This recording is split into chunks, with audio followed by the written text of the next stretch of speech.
Alhaji Aliko Dangote, God's chosen, a colossus, a genius. Edwin, who I refer to as the engine room, a tree cannot make a forest. Well done.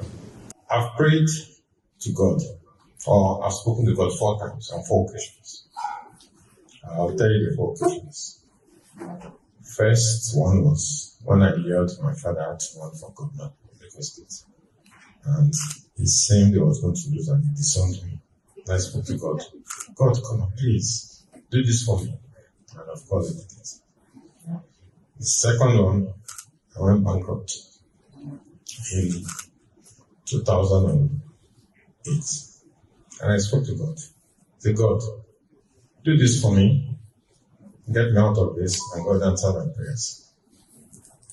The third time was when I came here with Aliko in 2017. And I said, God, because as a young man, I remember vividly the entrepreneurs we had then with a vision. Chief Adebole was going to build the Nigerian industries in Ekpe, and inconsistencies of government policies destroyed that. Then, of course, Chief Okofoko, Lad Group, who also was going to build a Shina factory. And same as before, inconsistency of government policies destroyed. In 2007, I teamed with Aliko and we acquired the Port Harcourt and Kaduna refineries. I had a 20% stake. Unfortunately, a team of visionless people, completely visionless people, discussed that. Apparently, it was a blessing from God's calling for Aliko. And God, of course, Aliko is probably one of the most religious people of Fomakos. Prays 5 times a day. I only talk to God when I'm in the favor.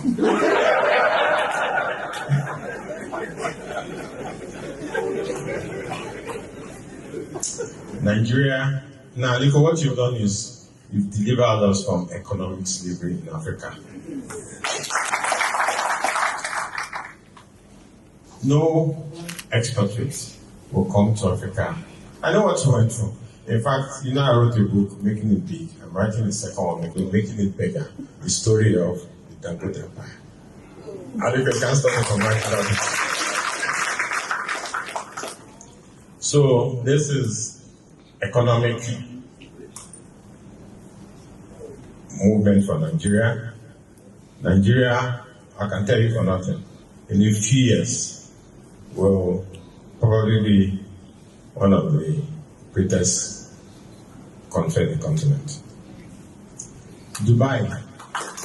I used to live in Dubai, and what took me to Dubai? One day I was watching CNN and I saw this building, 7-star hotel, Bojara. So I flew to Dubai to look at it. In Nigeria today, we have a problem with communications. We should be watching CNN and say the largest refinery in the world, Nigeria. The second largest, or eventually the largest fertilizer plant in Nigeria. That's why I call this project the 8th wonder of the world. And the Eco-Atlantic is the 7th wonder of the world. Aliko, I thank you very much for your brotherly love, your support to the institution. Why I brought my team here. The board, with the support of the board, we agreed that we must be within 5 years, first Holdco and the subsidiary will be the number 1 financial institution in Sub-Saharan Africa. So where do I start from?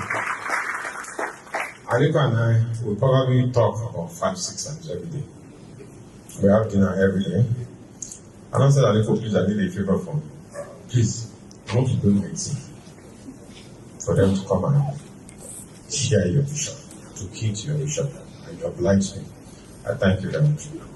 So on behalf of my co-directors, management and staff of the institution, we thank you very much for your support. On behalf of Mr. Tamant, I'll tell you this story. Aliko called Mr. Femi.